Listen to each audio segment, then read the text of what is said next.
নমস্কার বন্ধুরা, অন্নপূর্ণার পাঁচমিশালি চ্যানেলে আপনাদের সবাইকে স্বাগত। আজ আমি আপনাদের জন্য সম্পূর্ণ ঘরোয়া উপায়ে একটি চাউমিনের রেসিপি করে দেখাচ্ছি। এর জন্য লাগবে চারটে চাউমিনের প্যাকেট নিয়েছি, ছোট এক বাটি সয়াবিনের বড়ি নিয়েছি, ছোট ছোট দুটো আলু নিয়েছি মাঝারি সাইজে, দুটো পটল নিয়েছি, আর এই 7-8টা মতন বরবটি নিয়েছি।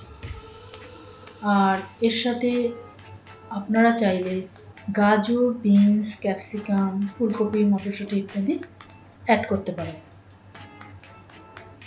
এর সাথে লাগবে নুন, হলুদ।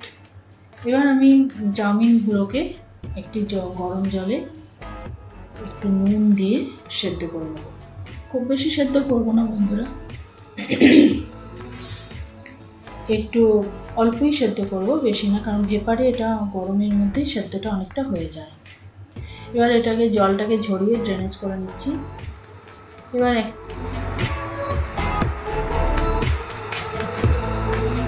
একটি বাটির মধ্যে দুটো পেঁয়াজ কুচি করে রেখেছি আর দুটো শসা কুচি করে রেখেছি।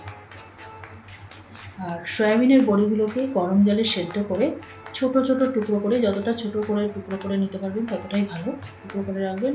আর বিনসগুলোকে কেটে নিয়েছি, পটলগুলোকে বীজ ফেলে ছোট ছোট একটু লম্বা প্যাটার্নে কেটে রেখে 4 ফালা করে, তারপর তার মধ্যে দিয়ে দেবো ছোটো ছোটো টুকরো করে কেটে নিয়েছি। আলুগুলোকে ওই একই সাইজে দেখুন ভালো করে ওইভাবেই করে নিয়েছি, কেটেছি।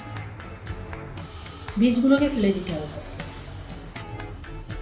একটি বাটির মধ্যে কাঁচা লঙ্কা 2-3টে টুকরো করে রেখেছি।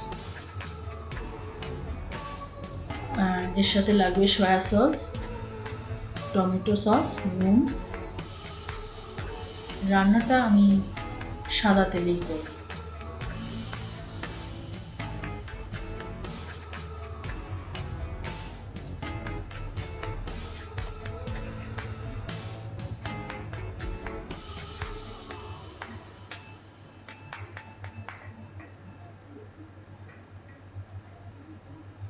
এবার চাউমিনগুলোকে ভালো করে ধুয়ে, আবার একটু ঠান্ডা জল দিয়েও ভালো করে ধুয়ে, তার মধ্যে যে আঠা আঠা ভাব থাকে সেটা করে ঝুরঝুরে করে নিয়েছি।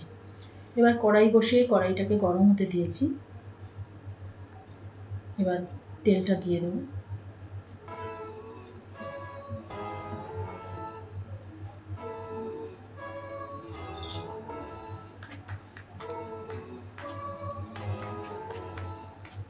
তেলটা গরম হয়ে গেছে। এবার যথারীতি ওই বরবটি, যে সবজিগুলো, ভেজিটেবলগুলো যেগুলো কেটে রেখেছিলাম সেগুলো একে একে দিয়ে ভালো করে নেড়ে চেড়ে ভেজে নেব।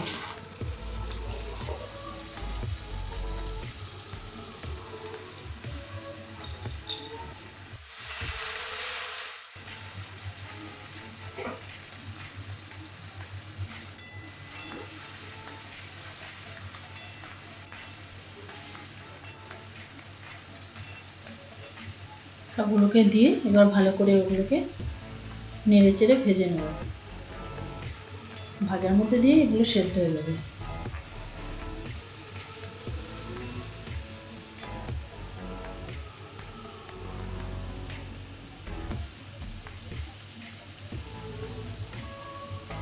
এবার হলুদ দিয়ে দেবো 1/2 চামচেরও একটু কম হলুদ দেবো, 1/2 চামচেরও কম, অল্প হলুদ লাগবে। আর নুন পরিমাণ মতন দেবেন, তবে নুনটা একটু কমই দেওয়া ভালো, বেশি হয়ে গেলে আবার ভালো লাগবে না খেতে। নুনটা অল্প করে দেবেন, একটু চেখে দেখে নেবেন নুনটা কীরকম হলো, দরকার লাগলে আবার একটু দেবেন।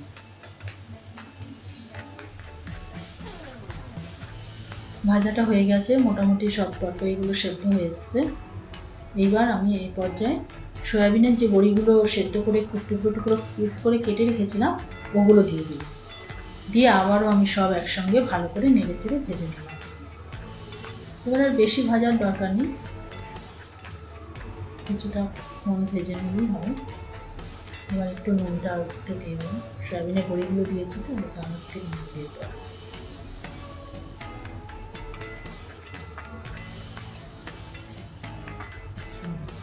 এবার ছেঁকে রেখেছিলাম যে চাউমিনগুলো ওইগুলোকে দিয়ে দেবো।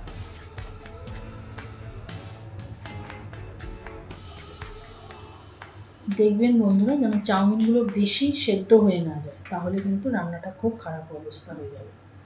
চাউমিনটা যেন একটু ঝুরঝুরে থাকে, খুব বেশি সেদ্ধ করা চলবে না।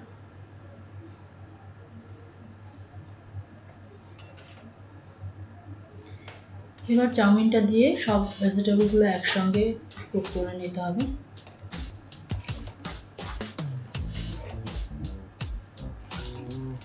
হ্যাঁ, এর মধ্যে সয়া সসটা দিয়ে দিলাম, এই 1 চামচ বা 1.5 চামচের মতো সয়া সস দিয়ে দিলাম। আর টমেটো সসও ওই একই 1 চামচ মতন টমেটো সস দিয়ে ভালো করে নেড়েচেড়ে নেব। ব্যাস হয়ে গেল আমার চাউমিন। এবার গার্নিশের জন্য একটি বাটির মধ্যে নিয়ে নিলাম, নিয়ে একে একে পেঁয়াজ কুচি, শসা কুচি দিয়ে দিলাম, আর টমেটো সস যতটা লাগে, আর ওপরে ডেকোরেশনের জন্য গার্নিশের জন্য 1 চামচ চানাচুর ওপর ছড়িয়ে দেবো। চানাচুর দিয়ে দেবো, 1.5 চামচ চানাচুর দিয়ে দিলাম, আর একটু লঙ্কা কুচি দিয়ে দেবো। আপনারা যদি লঙ্কাটা খান আর একটু বেশি করে লঙ্কা দেবেন, আমার লঙ্কাটা কম দিয়েছি, অল্প করে 2-4টে একটু লঙ্কা দিয়েছি। হয়ে গেল চাউমিনের রেসিপি। দেখুন আপনারা এইভাবে বানাবেন, দেখবেন খুব ভালো লাগবে। আর ভালো লাগলে অবশ্যই এটাকে লাইক সাবস্ক্রাইব করতে ভুলবেন না, কমেন্ট করে অবশ্যই জানাবেন।